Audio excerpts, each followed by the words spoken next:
Shalom. Damai di hati.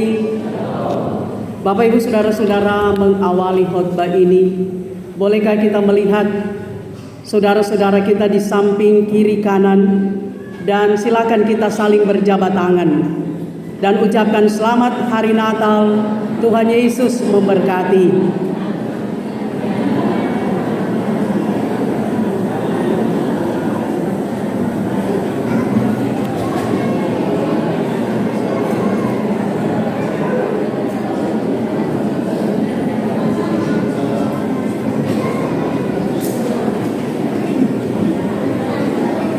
Bapak Ibu, saudara-saudara, pernah ada sebuah cerita. Ada dua orang, ternyata baku feyem, datang dari rumah karena biasa hari Natal padat seperti ini. Mau tidak mau, si ibu A harus duduk di dekat si ibu B yang baku feyem dengan dia. Ketika pendeta katakan silakan saling berjabat tangan, maka ketika si ibu A melihat si ibu B juga melihat si ibu A, bahwa dorang dua baku feyem, langsung baku baik di rumah gereja karena hari Natal. Tapi saya kira itu tidak ada di Gemim Elroy, cuma ada di tempat lain. Artinya saudara, ketika kita merayakan Natal, ada damai, ada sukacita, semua beban kita tanggalkan, torang kasih tinggal, karena kita merayakan hari ulang tahun Yesus Kristus yang adalah Raja Damai, yang adalah Mesias, yang adalah Tuhan dan Juru Selamat kita. Dan saya percaya bahwa semua kita bersukacita di hari Natal, di hari raya, di hari kelahiran Tuhan Yesus Kristus. Ada lagi Bapak Ibu sebuah cerita. Ini saya baca di sebuah buku yang mengisahkan tentang Natal. Ada seorang juragan kaya raya. Tapi dia tidak punya siapa-siapa. Dia tidak punya istri, tidak punya anak-anak, tidak punya keturunan. Dia hanya hidup sendiri. Nah, ketika dia merayakan Natal, dia mengundang semua karyawannya, semua pegawainya untuk datang makan bersama-sama di hari Natal. Setelah mereka makan bersama, maka di meja makan yang sangat besar, si juragan kaya ini, dia menyediakan Alkitab yang sangat besar dan sejumlah uang yang dalam amplop yang sangat banyak. Kemudian si juragan yang kaya raya ini, dia bertanya kepada semua pegawainya, Bapak Ibu, saudara-saudara, menurut kalian manakah yang lebih penting, Alkitab atau uang yang banyak? Yang pertama berdiri adalah juru masak. Dia berdiri dan mengatakan, sang juragan yang terhormat, bagi saya Alkitab itu sangat penting. Tetapi karena istri saya sakit, saya membutuhkan uang untuk perawatan, pengobatan istri saya. Jadi saya memilih uang. Kemudian yang kedua berdiri adalah tukang kebun sang juragan. Dia berkata, sang juragan yang terhormat, saya tahu Alkitab itu adalah pedoman hidup bagi orang yang percaya kepada Tuhan Yesus.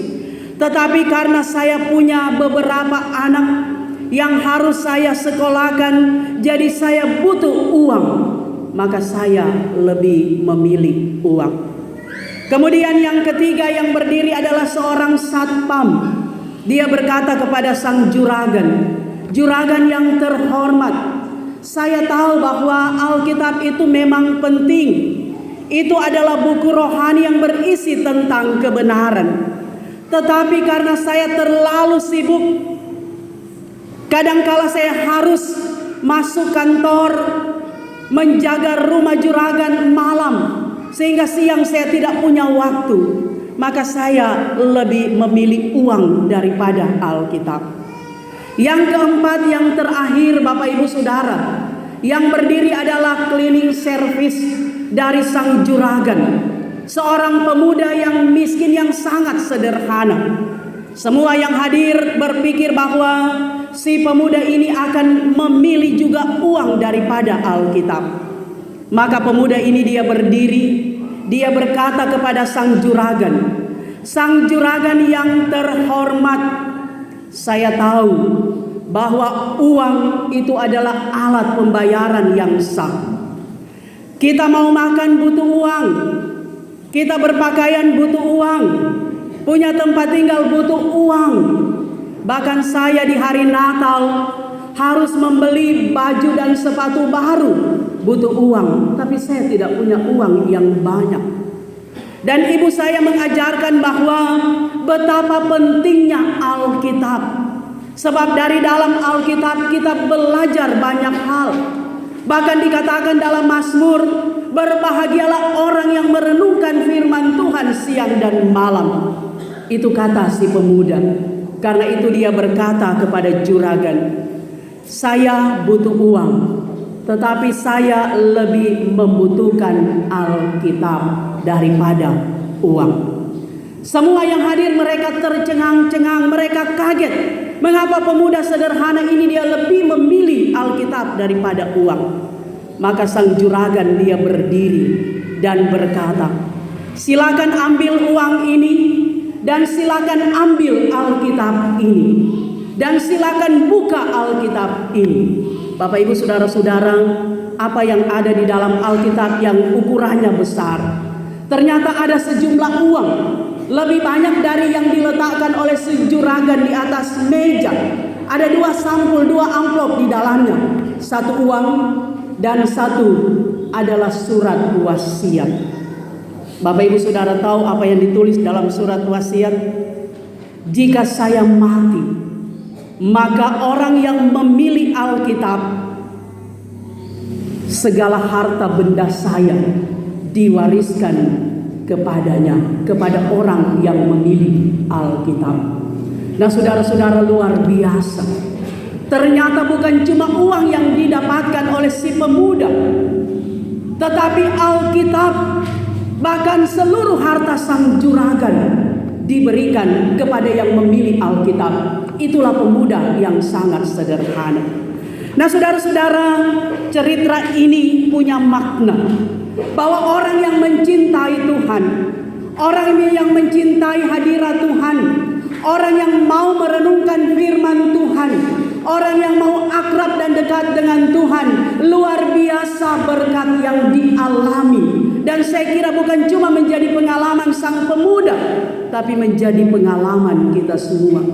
Bapak Ibu Saudara, biar torang susah, tetapi ketika torang datang kepada Tuhan, kita lebih mencintai Tuhan. Kita selalu berserah kepada Tuhan. Kita selalu minta hikmat, minta kekuatan, minta pertolongan dari Tuhan. Maka berkat Tuhan melimpah ruah dalam kehidupan kita. Karena itu Bapak Ibu Saudara, saya kira pelayan khusus yang duduk di depan sini senang.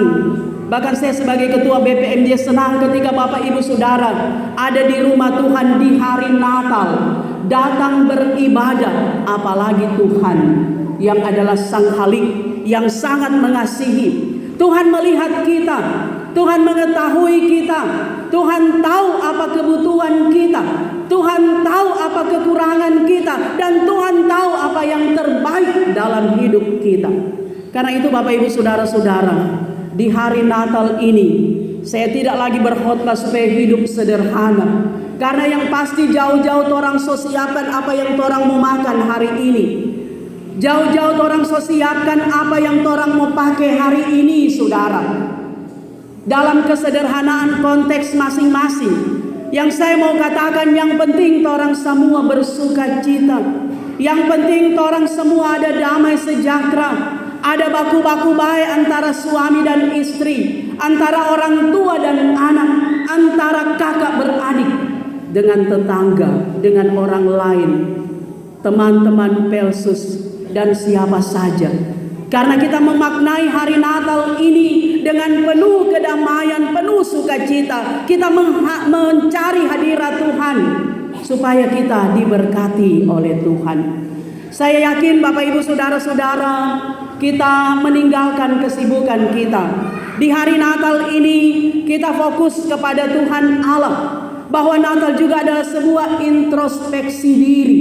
Artinya bahwa kita melihat ke dalam diri kita, apakah selama ini semua yang Tuhan kehendaki itu yang kita lakukan.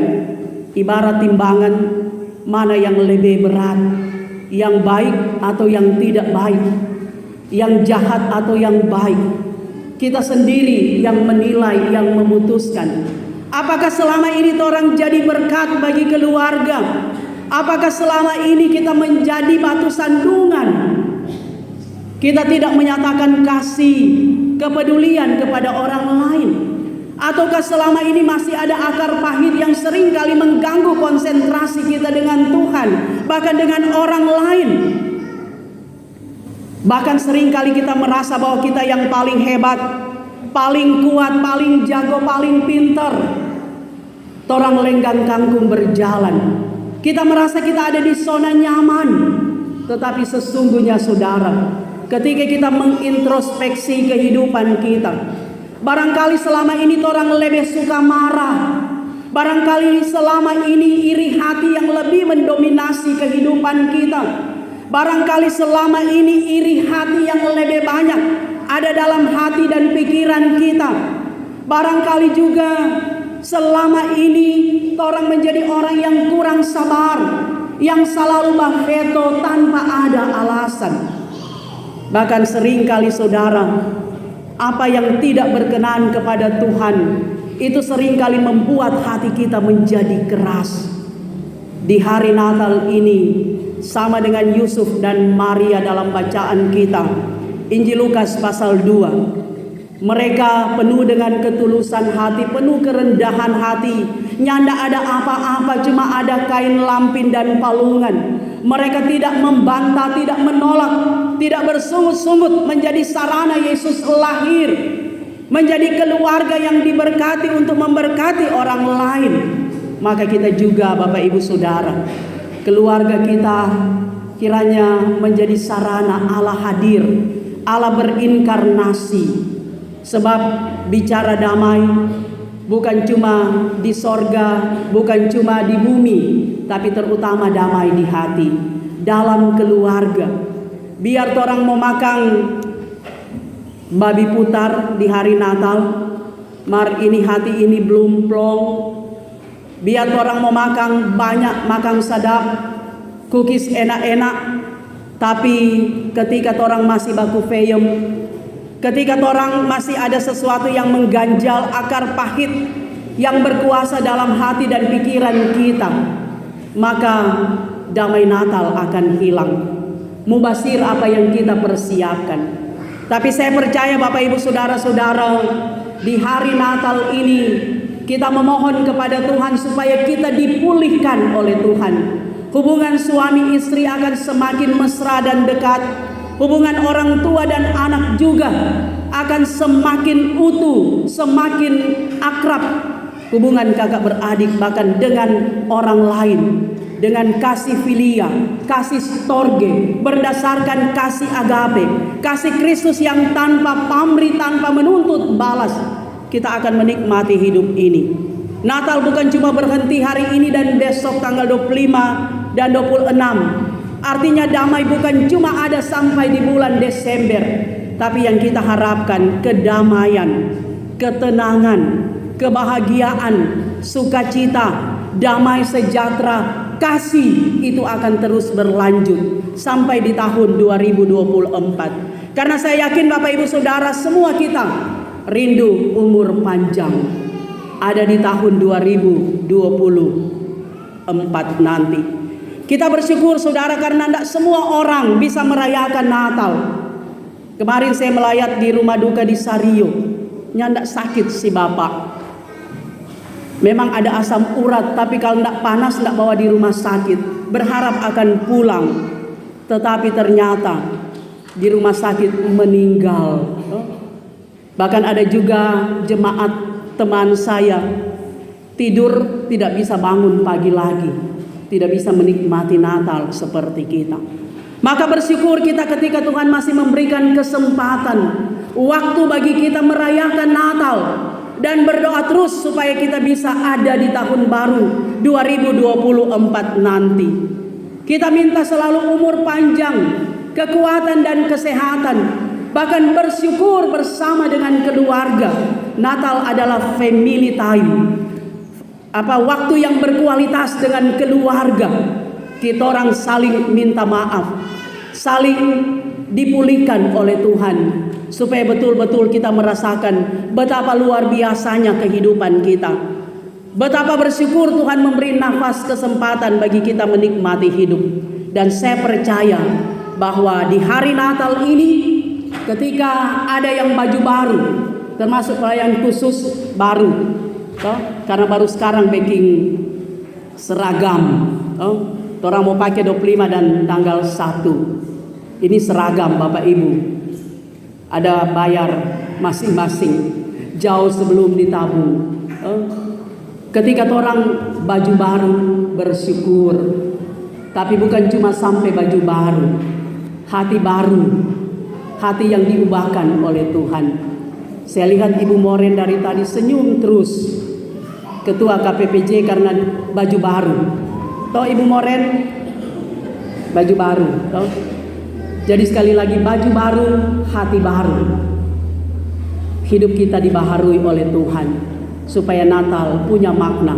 Mari kita lebih mencintai Tuhan. Kita memilih Alkitab sama dengan kisah tadi. Artinya lebih akrab dengan Tuhan, lebih dekat dengan Tuhan, lebih intim dengan Tuhan. Apapun gumul hidup yang kita alami, agar supaya Tuhan selalu memberikan berkat dalam hidup kita, berkat rohani, berkat jasmani, dan kita syukuri bahwa Tuhan Yesus luar biasa. Amin. Demikianlah firman Tuhan.